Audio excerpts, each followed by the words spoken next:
Welcome to Globalpose News. When Donald Trump sat with world leaders in Paris last weekend to marvel at the restored Notre Dame Cathedral, armed Islamist fighters in Syria were in jeeps on the road to Damascus finalizing the fall of the Assad regime. In this split-screen moment of global news, the US president-elect, seated between the French first couple, still had an eye on the stunning turn of events in the Middle East. Syria is a mess, but is not our friend, he posted the same day on his Truth social network. He added, "The United States should have nothing to do with IT. This is not our fight. Let IT play out. Do not get involved." This post, and another the next day, were a reminder of the president-elect's powerful mandate to not intervene in foreign policy. It also raised big questions about what comes next, given the way the war has drawn in and affected regional and global powers.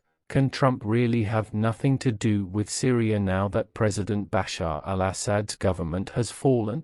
The current administration is involved in a frantic round of diplomacy in response to the fall of Assad and the rise to power of Hayat Tahrir al-Sham, HTS, a Syrian Islamist armed group that the US designates as a terrorist organization.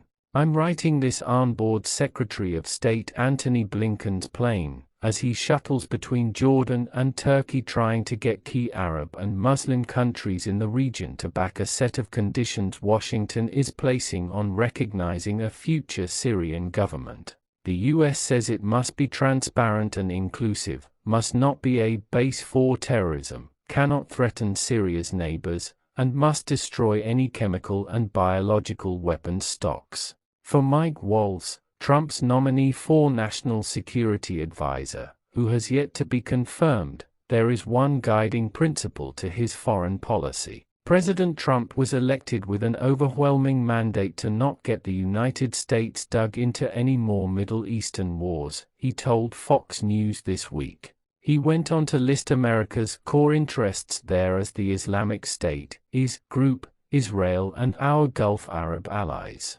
Waltz's comments were a neat summary of the Trump view of Syria as a small jigsaw piece in his bigger regional policy puzzle. His goals are to ensure that remnants of IS remain contained and to see that a future government in Damascus can't threaten Washington's most important regional ally, Israel. Trump is also focused on what he sees as the biggest prize, a historic diplomatic and trade deal to normalize relations between Israel and Saudi Arabia, which he believes would further weaken and humiliate Iran.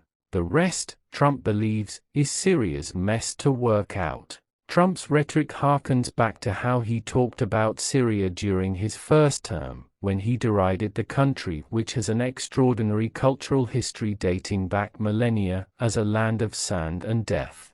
Donald Trump, himself, I think really wanted very little to do with Syria during his first administration, said Robert Ford, who served as President Barack Obama's ambassador to Syria from 2011 to 14. And who argued within that administration for more American intervention in the form of support for Syrian moderate opposition groups to counter Assad's brutal suppression of his population.